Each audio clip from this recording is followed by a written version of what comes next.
Well, it should be an ugly one on Sunday when the 3-8 Carolina Panthers go on the road to take on the 1-10 Kansas City Chiefs. Carolina is currently installed as a 3-point favorite in this game on BETDAQ, 40.5 the total. The Panthers are actually coming off a win last week. They beat the Philadelphia Eagles on Monday Night Football. Now, you might say, well, everybody's been beating Philadelphia recently. Well, the same can be said about the Kansas City Chiefs. Chiefs at 1-10, last in the NFL in point differential. Really, by any objective measure, they're the worst team in the entire league. So Carolina appears to have an excellent chance at making it 2 wins in a row for the first time all year. We'll see if they can get the job done, because the Chiefs, even though, as I just said, they've lost 10 games, last in the league in point differential, they're coming off maybe their second best performance of the year.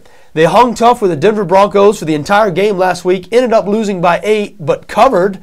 And Denver had been playing as well as any team in the NFL. So when you're 1-10, you look for bright spots anywhere you can get them. And aside from their one win on the road against the New Orleans Saints early in the season, I'd have to say that last week's game, probably the best game the Chiefs have played all season.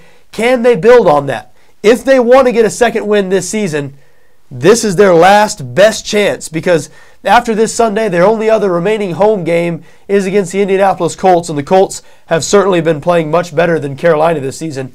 I mean, the Panthers, they've been one of the biggest disappointments in the entire NFL, I guess, in addition to Philadelphia, the team they beat last week, because coming into this season, a lot of people thought the Panthers were a team on the rise. Cam Newton, the talk of the NFL last year. The talk surrounding Cam Newton last year was very similar to the talk surrounding Robert Griffin III this year, but boy, things have changed. Things have changed in 12 months, I guess less than 12 calendar months. Cam Newton, now the question is he Carolina's quarterback of the future?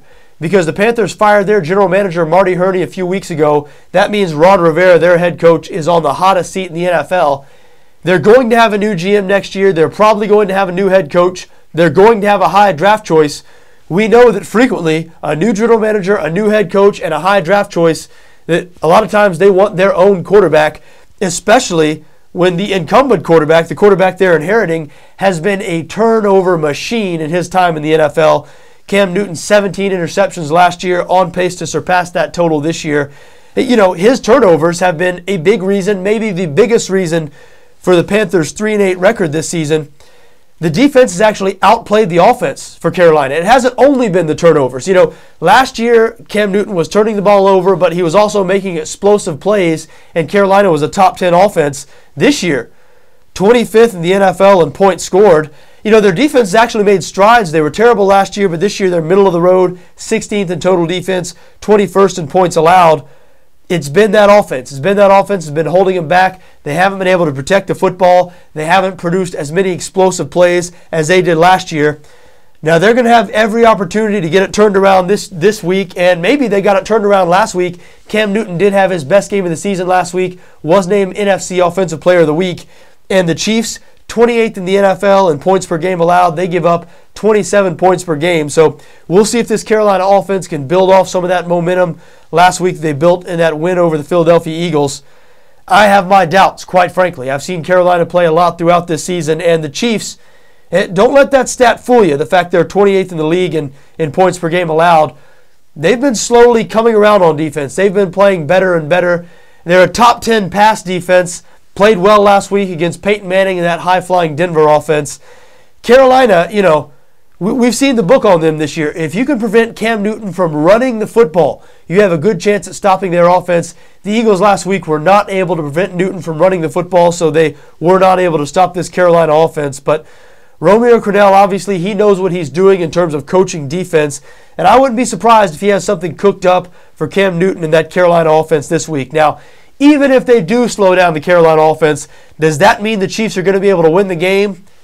I'm not sure, because this team, last in the NFL in points per game, they only score 14.6 points per game. If you're going to make an argument for the Chiefs, though, you could say that their strength is running the football. They're 4th in the NFL in rushing offense behind Jamal Charles. And the Panthers, their weakness on defense is stopping the run. This is not a good defense against the run, 25th in the NFL in rush yards per game allowed. So, as you can tell, I'm trying to make a Chiefs argument here. I think the Chiefs are a tempting home underdog here, and to tell you the truth, I lean towards them +3 in this spot. it's just tough to make a case for a 1-10 team that is last in the NFL in point differential. So as you can tell, I'm reaching here. You know, the Chiefs, they run the ball well. Carolina struggles to stop the run. That's true. The Chiefs' defense has been playing better over these last couple weeks. Carolina has not played well on offense this season. That's also true. However, you can't ignore the fact that the Chiefs last in the league in points per game, 28th in the league in points per game allowed. They only score 14 points per game. They give up 27 points per game. So I guess it's going to take a leap of faith to bet on the Chiefs this week as 3-point home underdogs against Carolina. But you know what? I might take that leap. For some reason, I lean towards the Kansas City Chiefs this week. I think they're going to upset Carolina and pick up their second win of the season.